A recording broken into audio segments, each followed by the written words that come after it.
A Scandal in Bohemia. To Sherlock Holmes she is always the woman.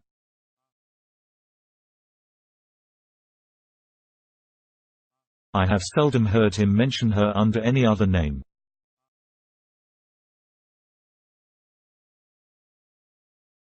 In his eyes she eclipses and predominates the whole of her sex.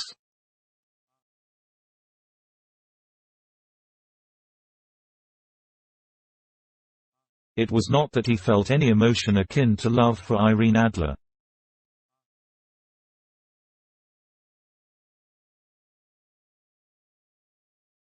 All emotions, and that one particularly, were abhorrent to his cold, precise but admirably balanced mind.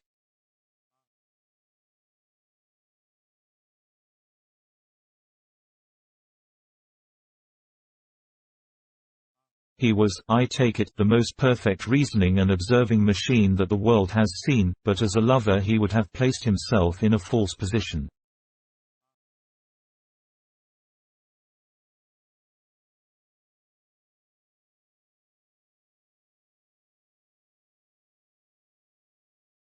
He never spoke of the softer passions, save with a jibe and a sneer.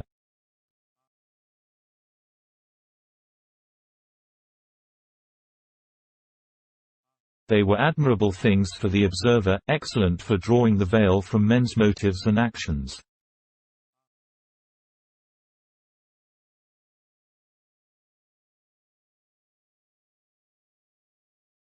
But for the trained reasoner to admit such intrusions into his own delicate and finely adjusted temperament was to introduce a distracting factor which might throw a doubt upon all his mental results.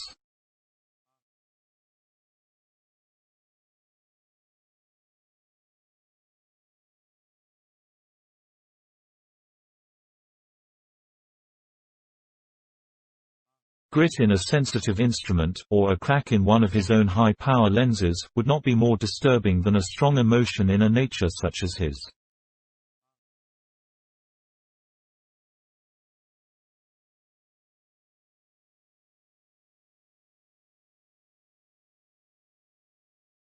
And yet there was but one woman to him, and that woman was the late Irene Adler, of dubious and questionable memory.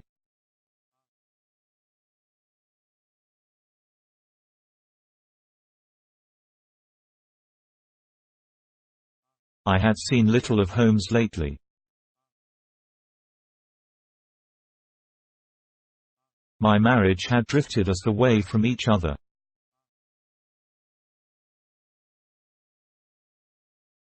My own complete happiness, and the home-centered interests which rise up around the man who first finds himself master of his own establishment, were sufficient to absorb all my attention, while Holmes, who loathed every form of society with his whole bohemian soul, remained in our lodgings in Baker Street, buried among his old books, and alternating from week to week between cocaine and ambition, the drowsiness of the drug, and the fierce energy of his own keen nature.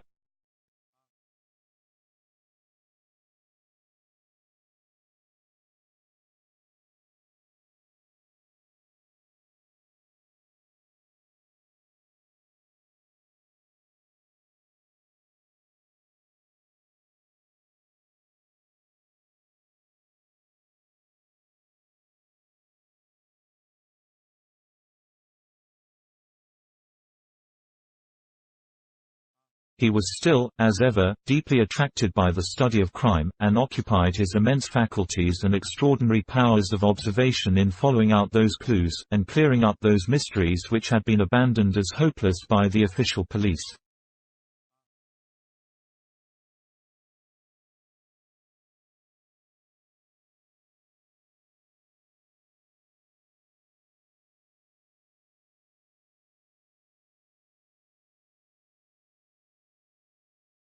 From time to time I heard some vague account of his doings, of his summons to Odessa in the case of the Trepov murder, of his clearing up of the singular tragedy of the Atkinson brothers at Trincomalee, and finally of the mission which he had accomplished so delicately and successfully for the reigning family of Holland.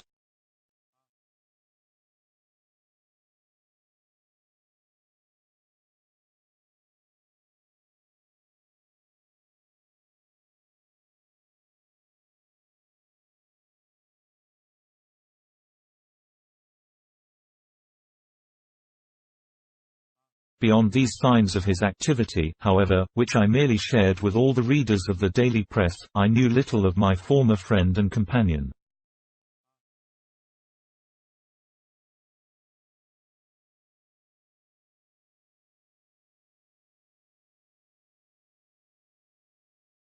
One night, it was on the 20th of March, 1888, I was returning from a journey to a patient, for I had now returned to civil practice, when my way led me through Baker Street.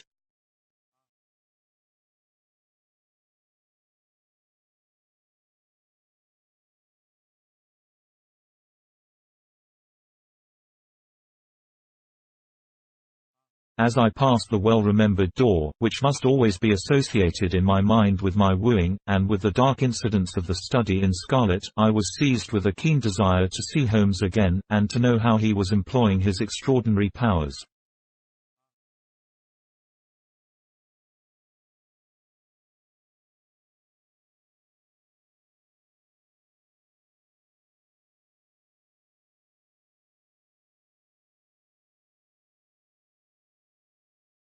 His rooms were brilliantly lit, and, even as I looked up, I saw his tall, spare figure pass twice in a dark silhouette against the blind.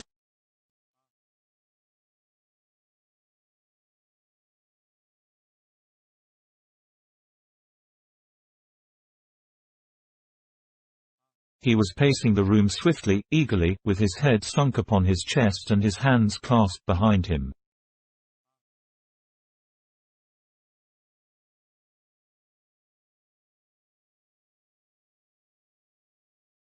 To me, who knew his every mood and habit, his attitude and manner told their own story. He was at work again.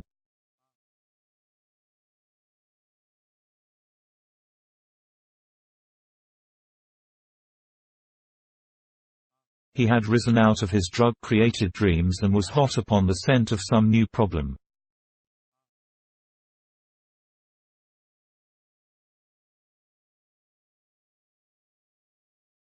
I rang the bell and was shown up to the chamber which had formerly been in part my own.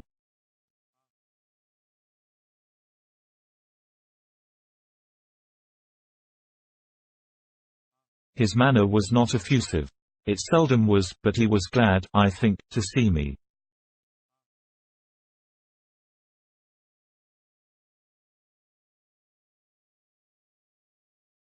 With hardly a word spoken, but with a kindly eye, he waved me to an armchair, threw across his case of cigars, and indicated a spirit case and a gasogene in the corner.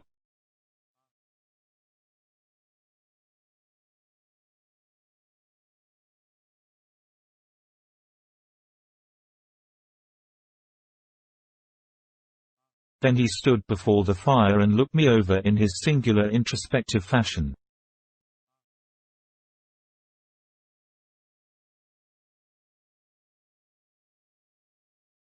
"Wedlock suits you," he remarked.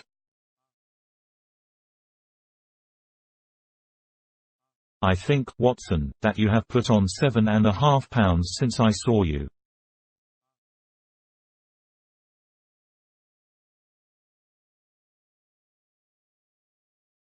"7," I answered. "Indeed, I should have thought a little more."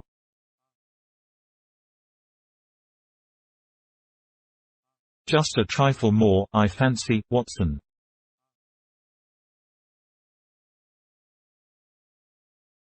"And in practice again, I observe."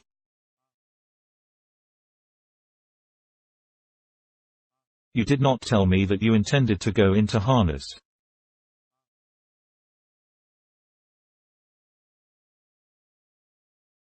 "Then, how do you know?" "I see it, I deduce it." "How do I know that you have been getting yourself very wet lately, and that you have a most clumsy and careless servant girl?"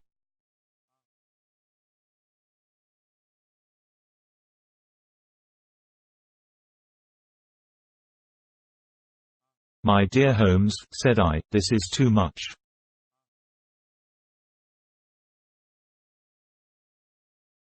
"You would certainly have been burned, had you lived a few centuries ago."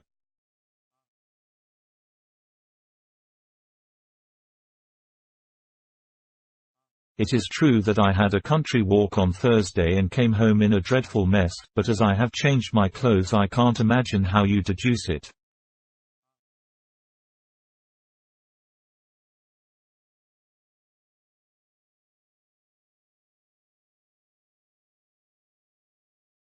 As to Mary Jane, she is incorrigible, and my wife has given her notice, but there, again, I fail to see how you work it out.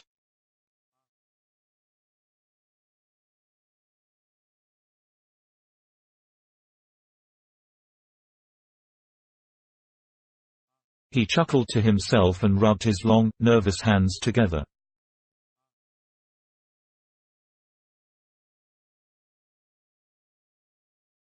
"It is simplicity itself," said he. "My eyes tell me that on the inside of your left shoe, just where the firelight strikes it, the leather is scored by 6 almost parallel cuts.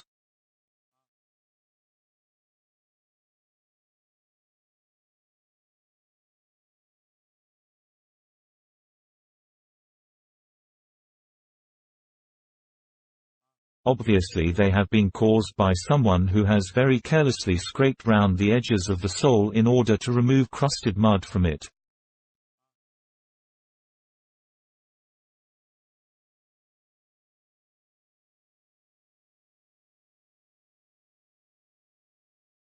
Hence, you see, my double deduction that you had been out in vile weather, and that you had a particularly malignant boot-slitting specimen of the London slavey."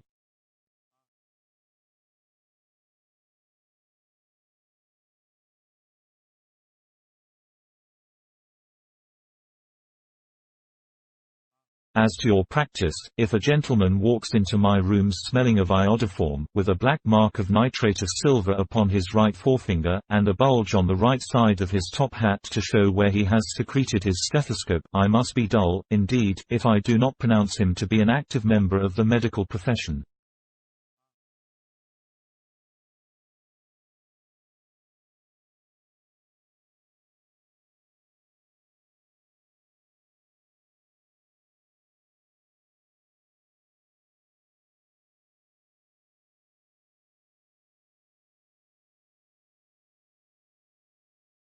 I could not help laughing at the ease with which he explained his process of deduction.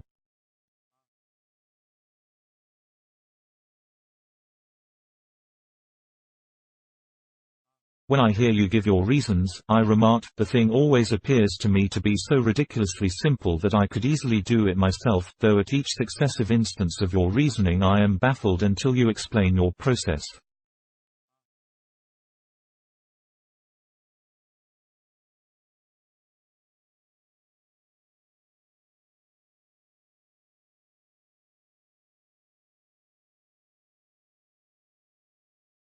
"And yet I believe that my eyes are as good as yours."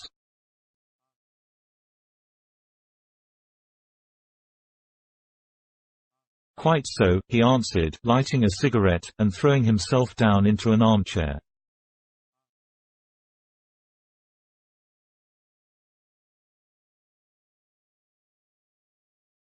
"You see, but you do not observe."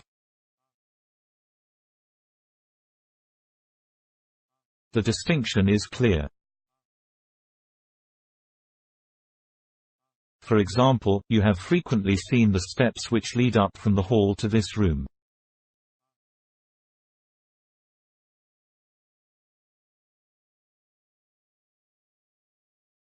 "Frequently." "How often?" "Well, some hundreds of times."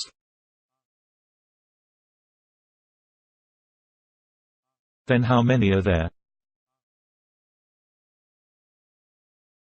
"How many?" "I don't know."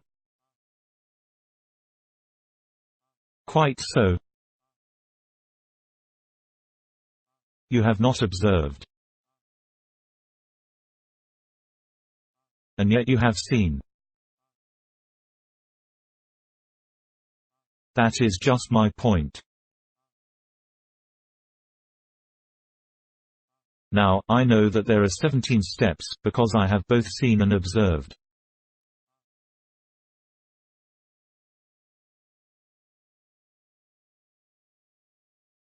By the way, since you are interested in these little problems, and since you are good enough to chronicle one or two of my trifling experiences, you may be interested in this.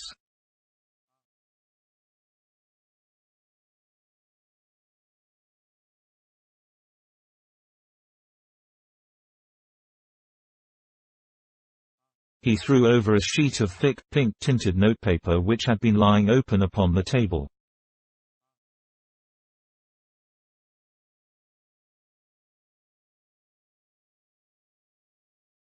"It came by the last post," said he.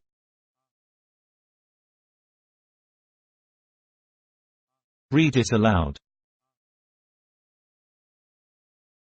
The note was undated, and without either signature or address.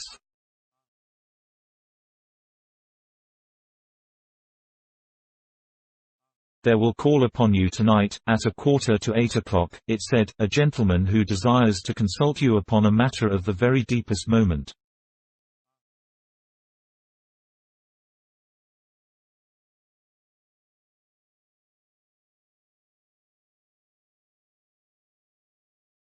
Your recent services to one of the royal houses of Europe have shown that you are one who may safely be trusted with matters which are of an importance which can hardly be exaggerated.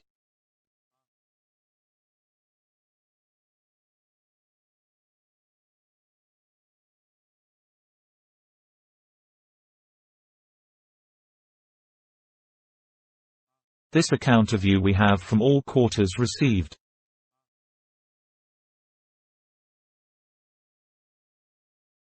Be in your chamber then at that hour, and do not take it amiss if your visitor wear a mask.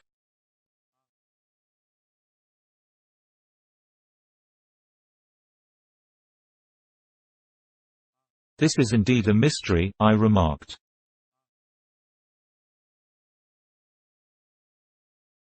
"What do you imagine that it means?" "I have no data yet." "It is a capital mistake to theorize before one has data."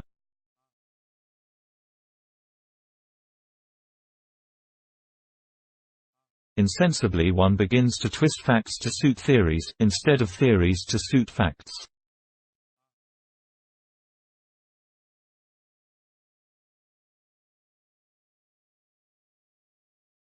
But the note itself. What do you deduce from it?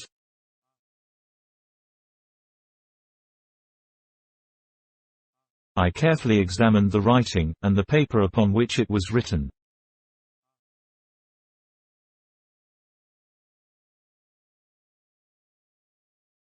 The man who wrote it was presumably well-to-do, I remarked, endeavoring to imitate my companion's processes.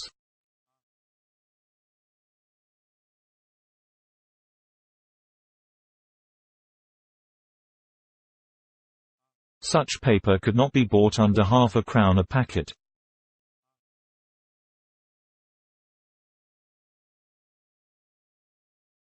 It is peculiarly strong and stiff.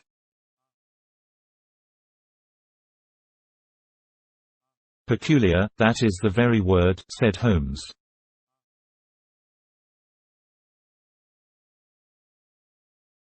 It is not an English paper at all.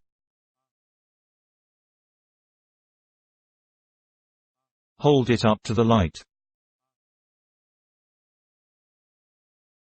I did so, and saw a large E with a small g, a p, and a large G with a small t woven into the texture of the paper.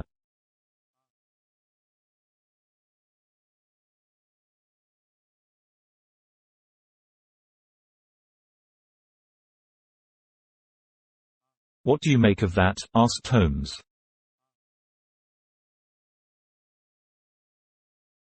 The name of the maker, no doubt, or his monogram, rather.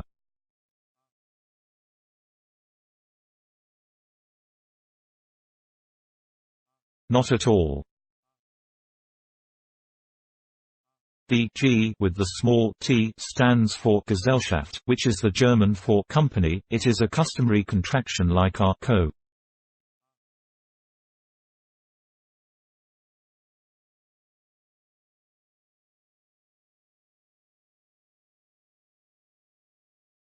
P, of course, stands for papier.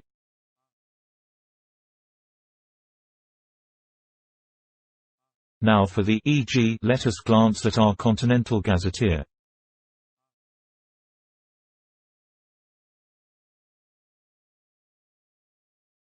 He took down a heavy brown volume from his shelves. Eglo, eglonitz, here we are, egria.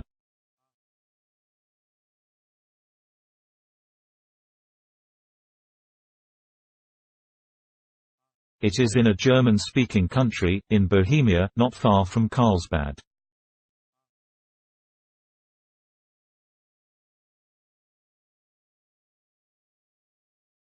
Remarkable as being the scene of the death of Wallenstein, and for its numerous glass factories and paper mills.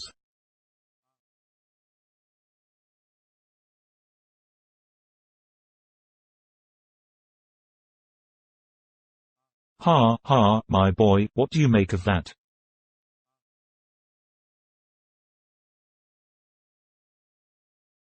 His eyes sparkled, and he sent up a great blue triumphant cloud from his cigarette.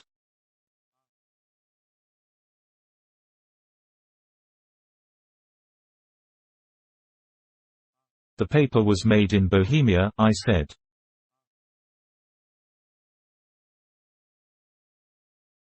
Precisely. And the man who wrote the note is a German.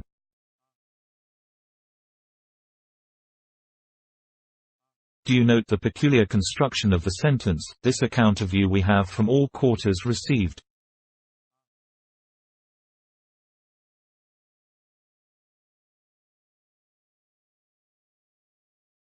A Frenchman or Russian could not have written that.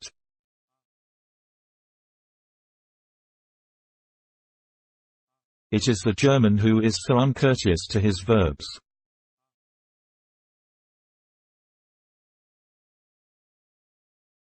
It only remains, therefore, to discover what is wanted by this German who writes upon Bohemian paper and prefers wearing a mask to showing his face.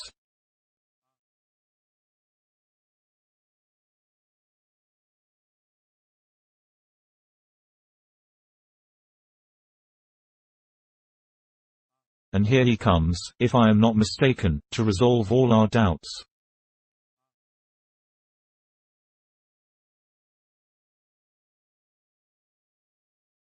As he spoke there was the sharp sound of horses' hoofs and grating wheels against the curb, followed by a sharp pull at the bell.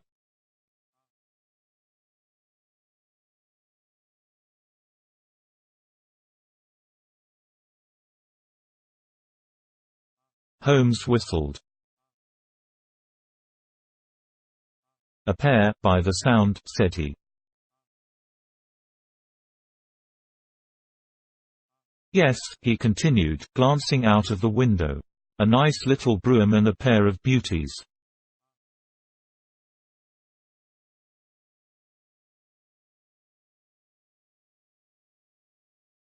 £150 apiece. There's money in this case, Watson, if there is nothing else.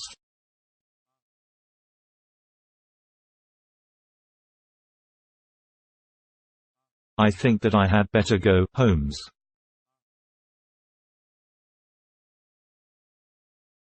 Not a bit, Doctor. Stay where you are.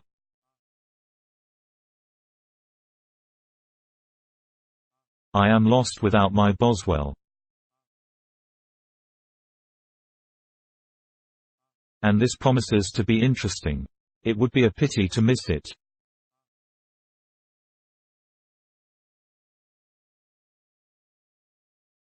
But your client. Never mind him. I may want your help, and so may he.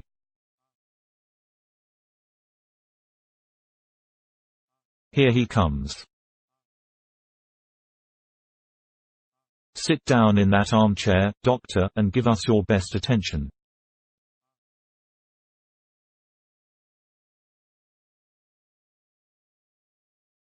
A man entered who could hardly have been less than 6 feet 6 inches in height, with the chest and limbs of a Hercules.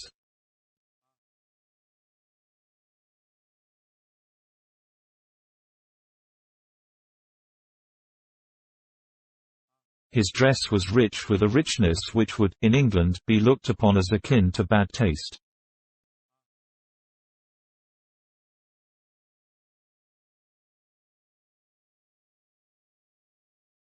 Heavy bands of astrakhan were slashed across the sleeves and fronts of his double-breasted coat, while the deep blue cloak which was thrown over his shoulders was lined with flame-colored silk and secured at the neck with a brooch which consisted of a single flaming beryl.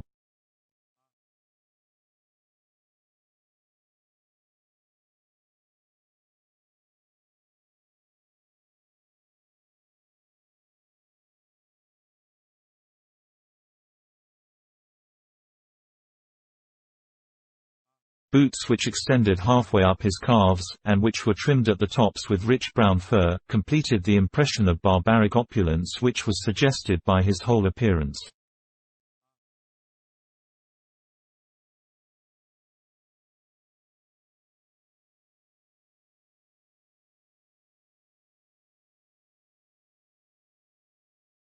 He carried a broad-brimmed hat in his hand, while he wore across the upper part of his face, extending down past the cheekbones, a black vizard mask, which he had apparently adjusted that very moment, for his hand was still raised to it as he entered.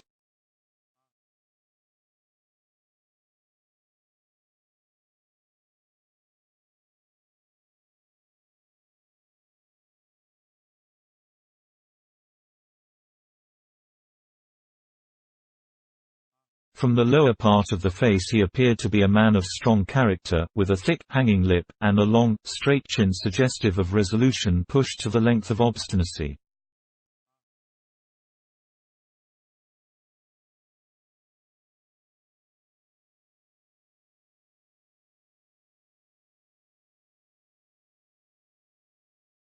"You had my note?" he asked with a deep harsh voice and a strongly marked German accent.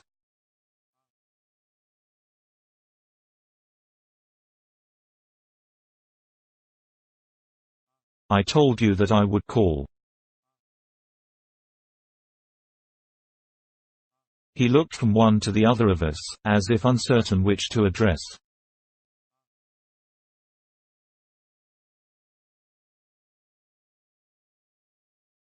"Pray take a seat," said Holmes.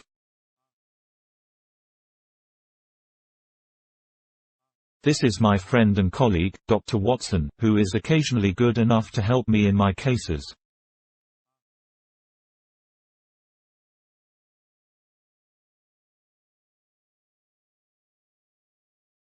"Whom have I the honor to address?" "You may address me as the Count von Kram, a Bohemian nobleman."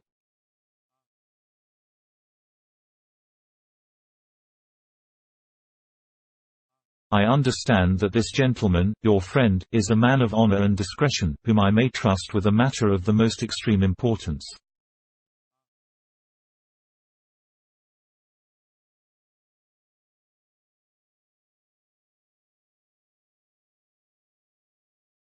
"If not, I should much prefer to communicate with you alone."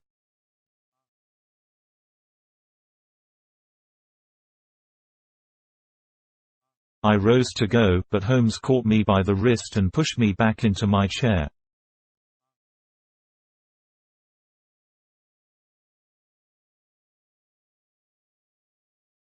"It is both, or none," said he. "You may say before this gentleman anything which you may say to me."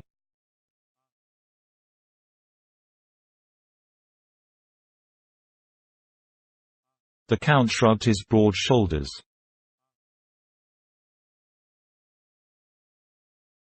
"Then I must begin," said he, "by binding you both to absolute secrecy for 2 years. At the end of that time the matter will be of no importance."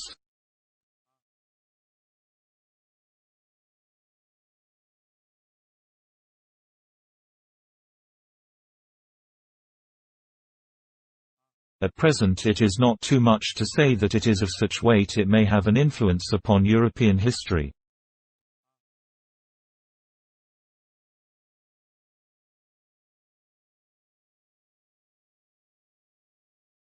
"I promise," said Holmes. and I. You will excuse this mask," continued our strange visitor.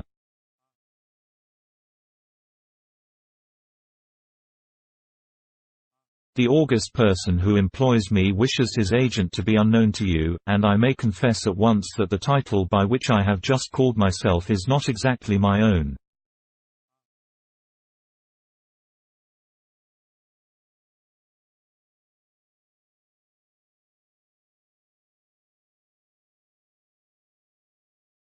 "I was aware of it," said Holmes dryly.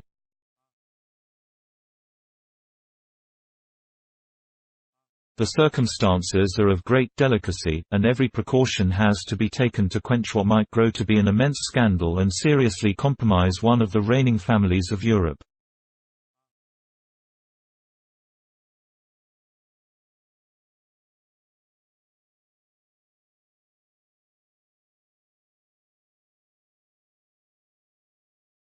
To speak plainly, the matter implicates the great house of Ormstein, hereditary kings of Bohemia.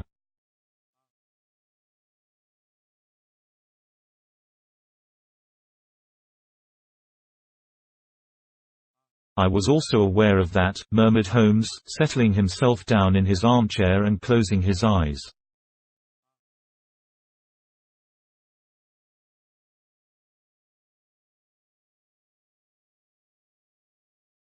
Our visitor glanced with some apparent surprise at the languid, lounging figure of the man who had been no doubt depicted to him as the most incisive reasoner and most energetic agent in Europe.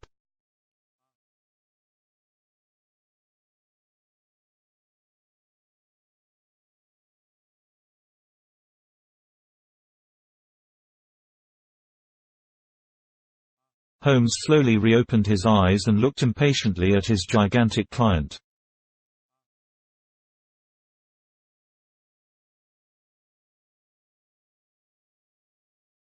"If your Majesty would condescend to state your case," he remarked, "I should be better able to advise you."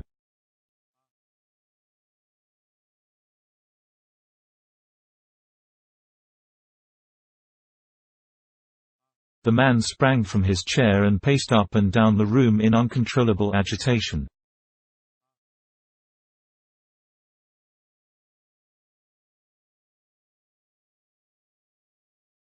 Then, with a gesture of desperation, he tore the mask from his face and hurled it upon the ground.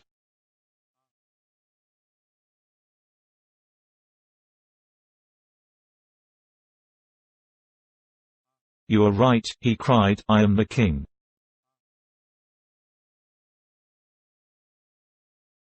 Why should I attempt to conceal it?" "Why, indeed," murmured Holmes.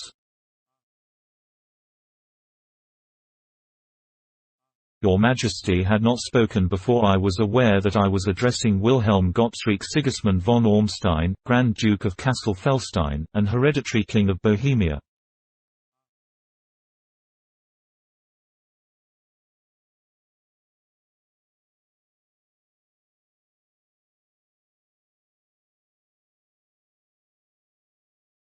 "But you can understand," said our strange visitor, sitting down once more and passing his hand over his high white forehead, "you can understand that I am not accustomed to doing such business in my own person."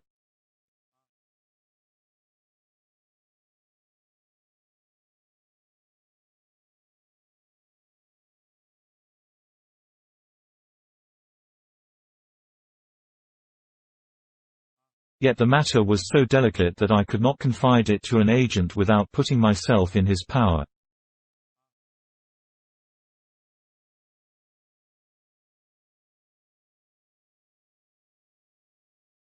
"I have come incognito from Prague for the purpose of consulting you."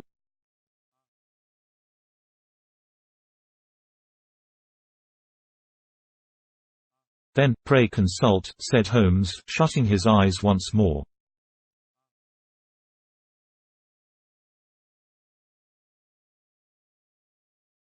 "The facts are briefly these: some 5 years ago, during a lengthy visit to Warsaw, I made the acquaintance of the well-known adventuress, Irene Adler.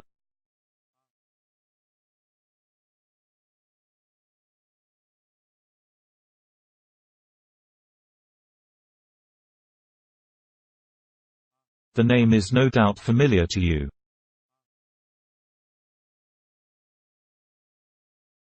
Kindly look her up in my index, doctor, murmured Holmes without opening his eyes.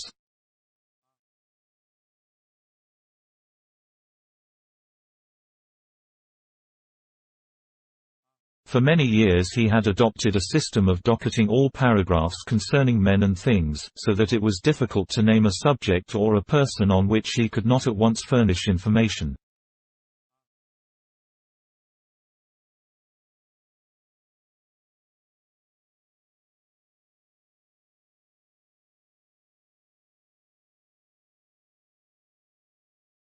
In this case I found her biography sandwiched in between that of a Hebrew rabbi and that of a staff commander who had written a monograph upon the deep-sea fishes.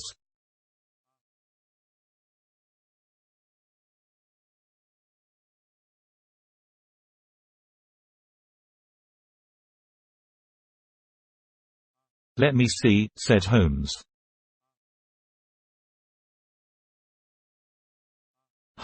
Born in New Jersey in the year 1858.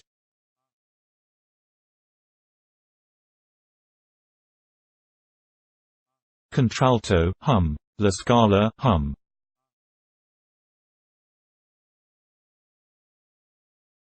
Prima donna Imperial Opera of Warsaw, yes.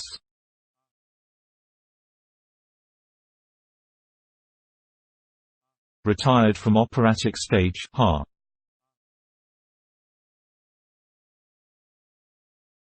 Living in London, quite so. Your Majesty, as I understand, became entangled with this young person, wrote her some compromising letters, and is now desirous of getting those letters back.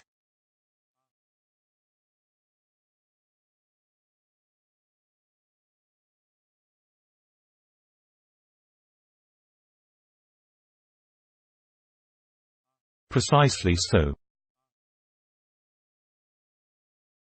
But how?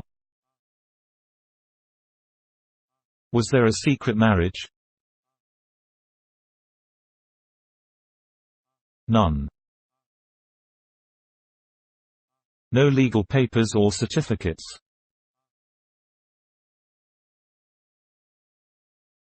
None. Then I fail to follow Your Majesty.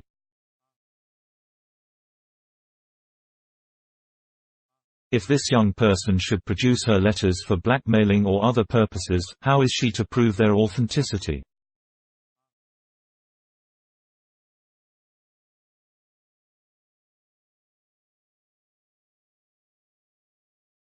There is the writing. Pooh, forgery. My private notepaper. Stolen. My own seal. Imitated. My photograph. Bought. We were both in the photograph. Oh, dear. That is very bad. Your Majesty has indeed committed an indiscretion.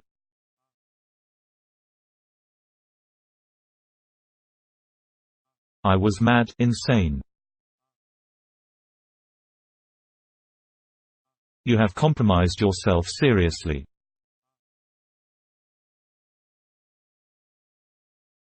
I was only Crown Prince then. I was young. I am but 30 now.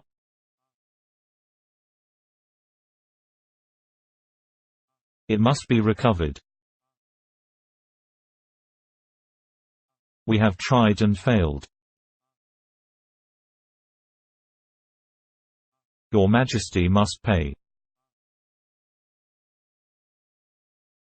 It must be bought. She will not sell. Stolen, then. 5 attempts have been made. Twice burglars in my pay ransacked her house.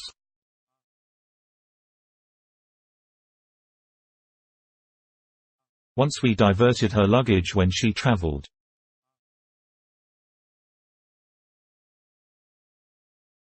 Twice she has been waylaid. There has been no result.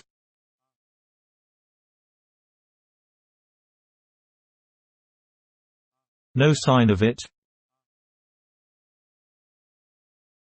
Absolutely none. Holmes laughed. It is quite a pretty little problem, said he.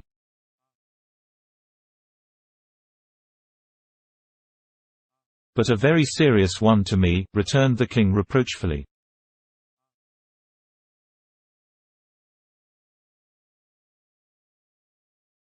Very, indeed. And what does she propose to do with the photograph?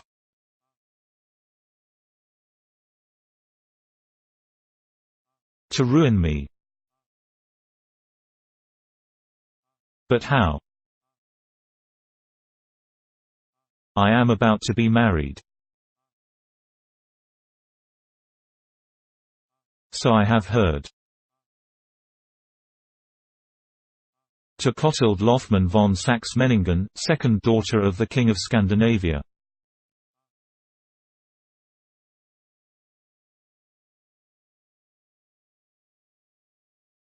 You may know the strict principles of her family.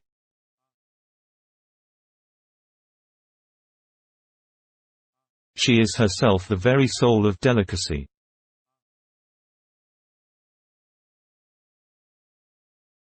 A shadow of a doubt as to my conduct would bring the matter to an end.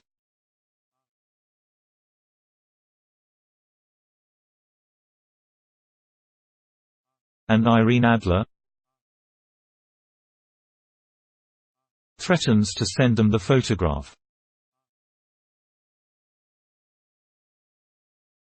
And she will do it. I know that she will do it.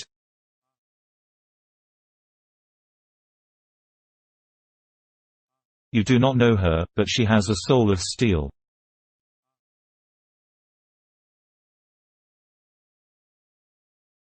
She has the face of the most beautiful of women, and the mind of the most resolute of men.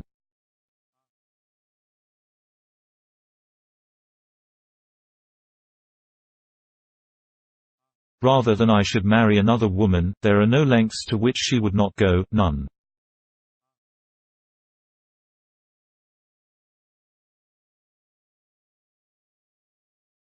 You are sure that she has not sent it yet?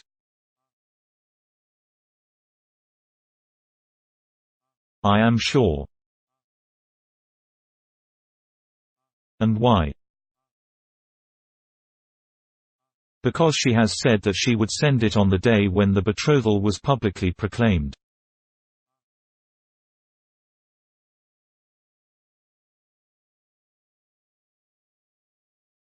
That will be next Monday.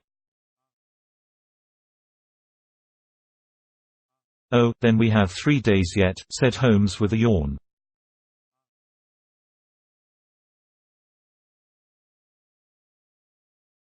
That is very fortunate, as I have 1 or 2 matters of importance to look into just at present.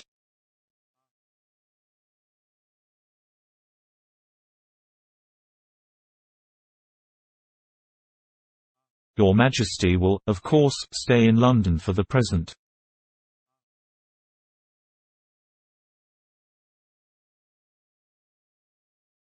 Certainly. You will find me at the Langham under the name of the Count von Kram.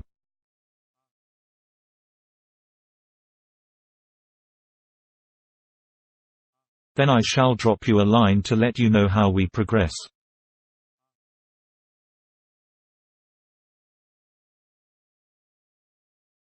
Pray do so. I shall be all anxiety. Then, as to money, you have carte blanche. Absolutely. I tell you that I would give one of the provinces of my kingdom to have that photograph.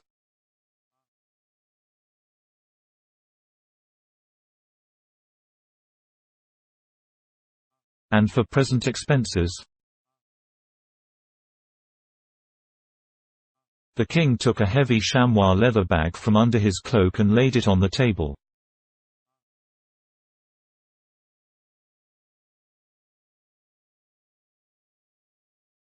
There are £300 in gold and 700 in notes, he said.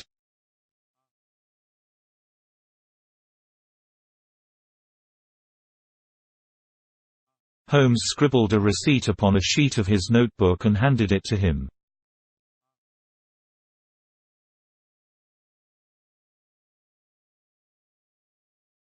And Mademoiselle's address, he asked.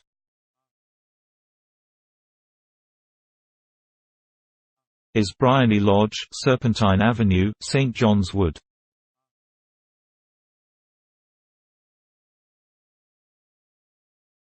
Holmes took a note of it. One other question, said he. Was the photograph a cabinet? It was.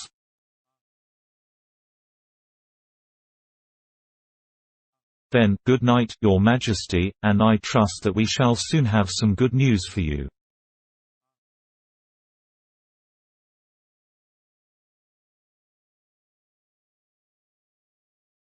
And good night, Watson, he added, as the wheels of the royal brougham rolled down the street.